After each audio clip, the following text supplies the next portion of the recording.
The Norwegian Nobel Committee has decided to award the Peace Prize for 2024 to the Japanese organization Nihon Hidankyo. This grassroots movement of atomic bomb survivors from Hiroshima and Nagasaki, also known as Hibakusha, is receiving the Peace Prize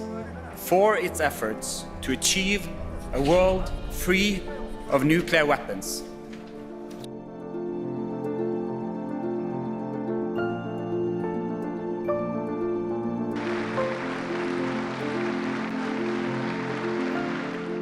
Zambuli shimu digang mana jikda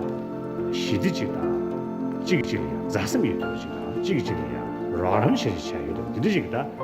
da jik digi gi nimada debe zambuli shuna sabe nalam tebiyola bezu da chayi tuche